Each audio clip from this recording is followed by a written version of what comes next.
wateguye iki? Baby waje.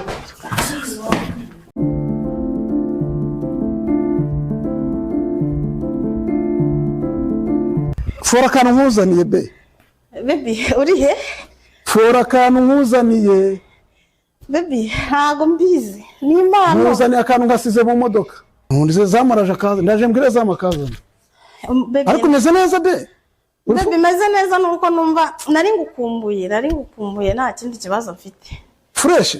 Yego baby. Okay, sawa. Karibu. Oh baby. Oh. Baby, nari ngukumbuye. Baby narapfuye. Yego. Meze neza. Meze neza. Sawa? Yego. Kumbona atari sawa? Nyine. Urebye nari ngukumbuye cyane. Kumbe cyane. Yego. Kurasa neza ariko nacyo twaye. Ariko sinzi ikibazo ufite. Bebe harashyushye ntabwo uri kubyumva ko ari cyo. Hanyuma se ko naniwe. Hari icyo kire ni karibu mu kimana kibazo. Wari unaniwe. Nari naniwe cyane. Ni karibu. Mvuga ndushye. Ni karibu nta kibazo. Meze neza. Yego, meze neza. Ese ndabona amazi yo kunywa. Amazi. Ndakeneye amazi. Kambwire kadoga. Uyu mupira ni wande? Uyu mupira. Umupira. Iyi perfume ntabwo nigeze nyikugurira. Babe. Babe, uwo mupira ni umushuti wanyu wawe wasize babe. Ni umukini. Ni umusaza wawe cyangwa? Ni umushuti wanjye nyine twariranywe tu, ni umu sister. Iyi perfume. Babe, ni umupira. Se ko umuntu utameze neza. Oya babe harashyushye ntabwo uri kucyumva ko hari cyokere. Kumanuka se mvuga ujagaraye mu mutwe bimeze bite? Nyine abakozi banarye banjagaraza. Nibyo nta kibazo. Okay, sava nta kibazo ariko hanyuma ntacyo bitwaye reka mbwire zamu azana imigati ariko mbere yabyo tumva naniwe ndashaka kugira akundi nyine subize. Babe. Shida gani? Babe. Shida gani? Umeze neza se? Fresh. Eka. Nje rero. Ndumva afite icyokere cyinshi mbarabanza kujya dushe. Dushe oya. Shinda gukumbuye basi shinda gukumbuye. Babe ndashyushye. Babarira basi. Ndashyushye. Ntabwo nkunda. Babe ndagukundira. Ubushize warambwiye ngo nta bintu nshoboye, urambwira ngo nta bintu mbashije ngo nzabanze njye kwivuza ngo ni bipe ngo ndabipa use. Wikosoye se? Nuzi ko ngira imbaraga nkeya kubera stress y'akazi. Babe none si ubanza ukaruhuka. Ndaruka gute kuruka ndarukana nawe shiri. Cyabona buntombe kweli. Ubwo se babe. Anze cyarana tuvugana gato. Nta kibazo. Ya mpano yanjye iri. Impano iri mu modoka. Nagake se wanza. Ndakubwira ko isawa se. Babe ni sawa nuko gusa. Dafite icyokere cyinshi kabisa. Ko kamera yanyeretse ko ari umuntu wije hano ariko ntubana ari kumubona. Umuntu? Kamera yanyeretse ko hano yije umuntu ariko ntabwo mubona. Umuntu? Babe. Ngaho reba. Nta muntu urimo hano. Kamera yanyeretse ko hano hari umuntu ariko yaciye mu idirishya. Babe. Nta muntu uri hano. I serious. Kandi se harahandi tugira umuryango. Babe. Ngaho reba. Dore. Mbikwereka kuri telefone. Babe, no musi reba. Kamera se igipangu iribeshya. Babe, ngareba.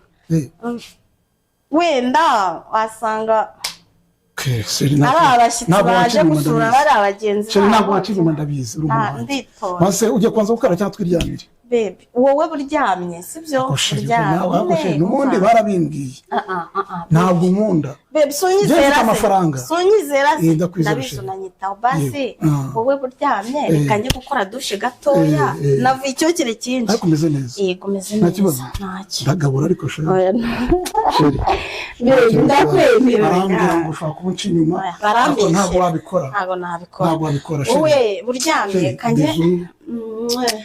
Uryamye kanje gukora akadushe gake ngenda itangaruka. Ariko uyu mupira ndaza kumenya nyirawo. Nta kibazo nyirawo azaza kuwutora. Urakoze cyane ngo karabanguke. Kanitera utuzi gato ndetanga. Banguka nari ngukumbuye kabisa. Oya ndahitanze. Turebe ko twirwanaho. Yego. Sawa.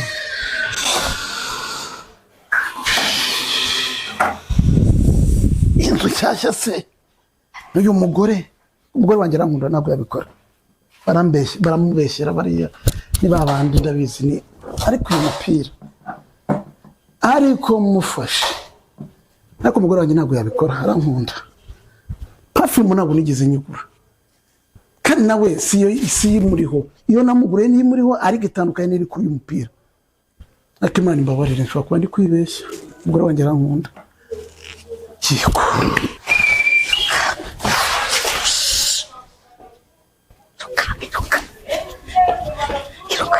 Sini nabikubwiye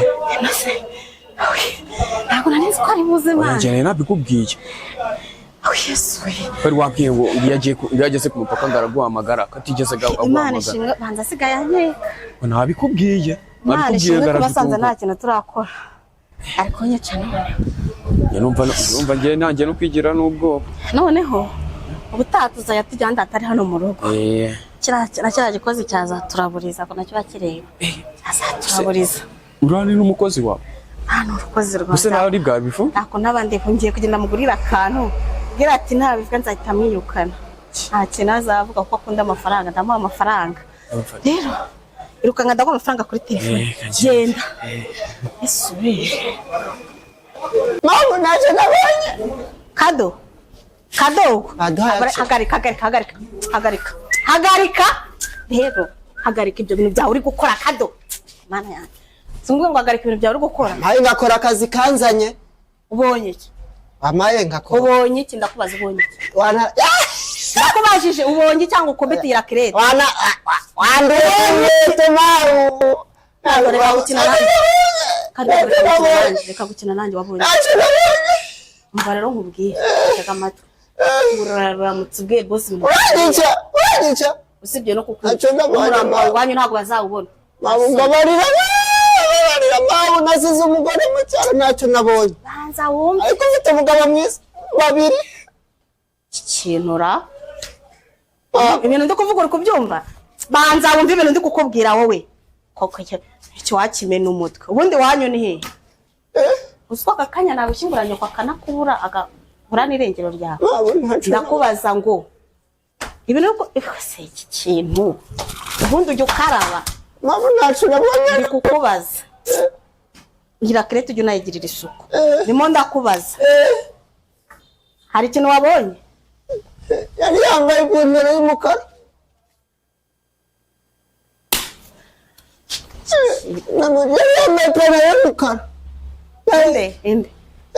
inde bose ako nk'ubu wakunyuzamo iki bose ikintu mabu none mabu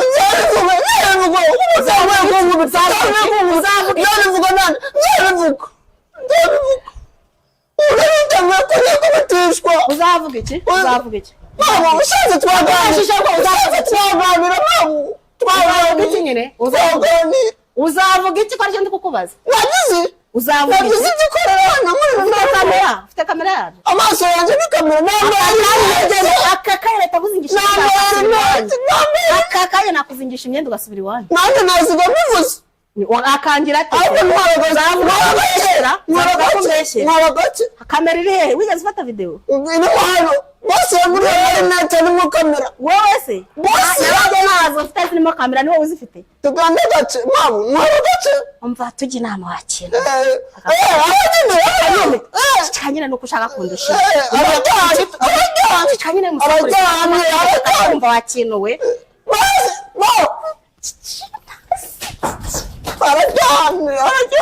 kanyine atatwumva numara kumukangura kumva ibyo turi kupanga se urumva bigiye vuga ndakumva utuje ntago najya nkugurira vuga ntago najya nkugurira akantu nakongeza umushahara nakunda cyera akira nywa amazi ni meza uzi ibyo nabonye bifasha miliyoni 5 uri kunywa amazi ibyo nabonye miliyoni 5 tega amatwi tuganire ushaka ngahe uceceke shaka miliyoni 2 mu cyaro nasize Suzana siga inzu itaraje w'amabati n'amategura none uri kumbwira uzi ibyo nabonye mabu nabivuga ariko nabivuga Nakwirukana. Nashaka nkagenda. Uzakora ndi mu mambuje. Bose azayaguha. Azibeshye. None mwara gace tuvugana. Tuzanyire twumvikane. Tuzanyire twumvikane. Mana y'isi nijoro. Uri muranyengerera stress. Tuvugane.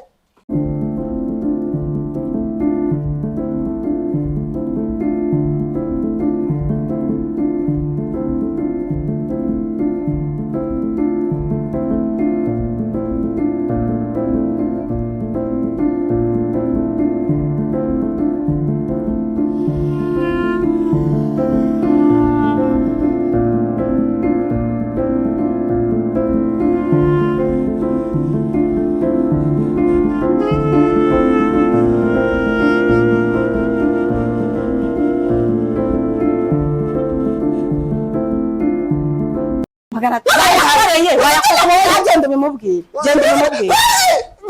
Wenda yakomera umuhene. Boss se kwa nkundi wundi yangira ati kwaravuga ko kuri kumubesha 500 utemera genda bimubwire. Miliyoni 2 n'igice. Ndakubwiye ngo ni 500 utemera. Miliyoni 2 n'igice. Nta n'cyatanu n'uri bubu. Uraza bazinja ukazana abagabo umwe batatu bane batanu amaze. N'amazi ariko bosi mabu ari kwande bivuga genda bivuga ariko bifase umva kigoga ibintu tazi umugabo wanjye arankunda niyo wabimubwira ntiyabyemera nuru ya mupira namubwiye ko ari wa mugabo zirine turazize genda uzimwereke zirimo kamera genda uzimwereke amajwi genda go ahead waramuzanye umuhirikira muri dusha kuko muri toilette kandi ko nayikoro icyangombwa nuko yayigiyemo ariko mwana ndakubwira karakaja muzikono kamene ibintu neza ndo urabizi karamene ibintu ibiki umvanye n'abakino bose baranakira ashoboye igiki ntazi guhinga kandi namba reba nawe igihamara mubona nje nababone wanje narumva nabureka tuganira ariko nawe azizana ubikikara azibundi nzobe azizana umutuku ariko wagize nakamwe basi hamwe se naje kwambira reka nkubaze kuki utajyora muri uyu mupira wonyine kuki uhindura kubera urangurira none reba kuntu gisa nta no kugifa undi mabo ariko rero zana gusohokana urumva muri mariyoti nkugurira ifi nziza wari warye nzakugurira ifi na chips urayizi byumba nkubwira nzakugurira na gacumbari ibintu byose niri gucira mu nda ngo niri gucika na babasirikana ati mbabwira kaguturitse oya ubyumva nzana bamuhoga bimbwiye umva rero sibe ibango nzaribika ndishira mu nda ngo dungi sinzavuga akazi kawe nawe nanjye icyo ukeneye ujye umbwira uko byumva guhera uyu munsi ngiye kujya ntanga utahaniye akantu ubundi amafaranga ya boss tuyarye wa kintu waba wigiye boss ni soka hambirwa we reka ngo naze warakoze kora nyine byabo ubona ateke dore amasaha yagiye boss abyuka ndabizi ubu yahise asinzira aryama nk'igiti wowe gira vuba gira guteka byuka wari murimo kurwana ko mbona inkweto zacafuye zabaye umukara wari murimo kurwana ntago uriya mugabo wanjye ntago ajya arwana nta mahana agira ariko wanogikubita kiriya cya boss nanjye nzajya nkavuga ngo nta mutima urabizanye nyine ngeze ndakira gira vuba ujye guteka bosi akanguke byahiye kuko ndabizi ubu yasize gira vuba rero gira vuba sawa icyo mukozi nabanisha mbega mabuja w'igipfu we ka boss yaragowe pe mbega boss we kumva ababosi b'i Kigali nuko nibazi gukora akazi baragenda bakaza basinze baryamye ntibakore nk'uko umwana ngo bakora akazi yewe babosi bu ntabwo uzamuca inyuma nta n'icyo ashoboye uzapfa kunyera amafaranga nubwo ndi kwigira gutya ibyo ari byo byose byanjye bigiye kujya ahagaragara ngaho ibibazo umunsi bosi yabimenye nzajya he uriya mugabo wanjye aritonda ntacyo namuburanye aha ni ibibazo abakozi mfite nabo mva mbona babizana hari za muri hariya nakasa mutwe hari uyu mukozi uri hano nawe aranzengereza afite 500 nzayamuha we rero ni ibibazo ko biri kose ngomba kwiga izindi ngamba erega uyu mugabo nawe arampohotera pe cyane hataro se nzahamagare mama mugisha inama mama se nimubwira ibintu nkora nawe azanyamagana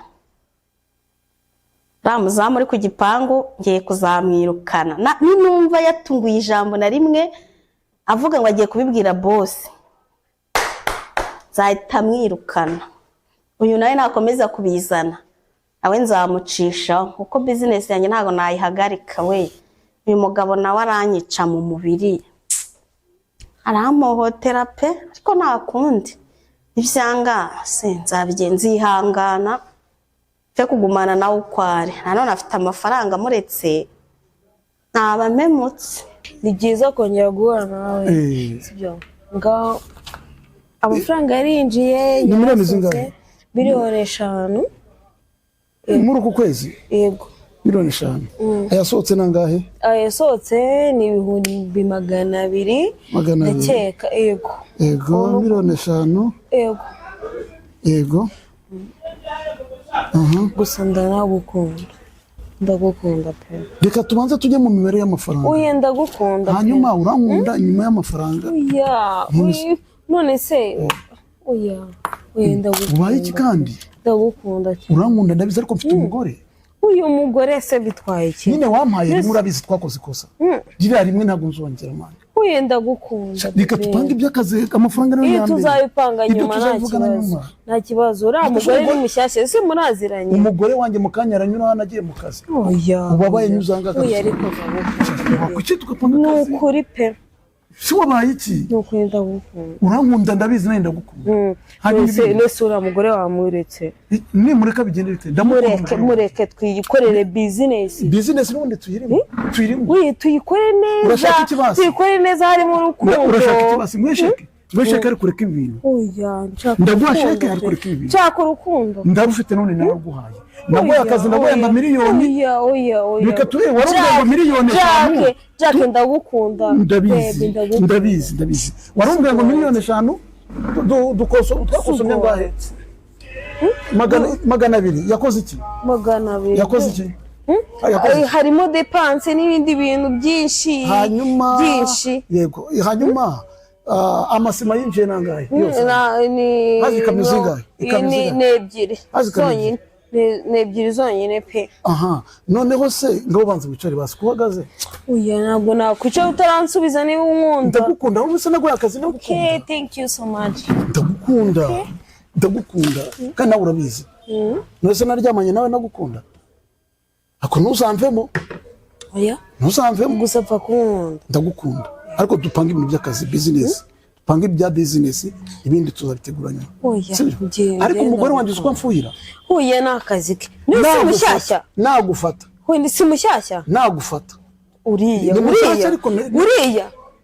none se ubu turi muri business uriya shambabarira wambabarira tu basa no twaje gukora twaje mu mibare none uragira ngo tubikore tuzabikora ubutaha basi ryari tujye muri rogi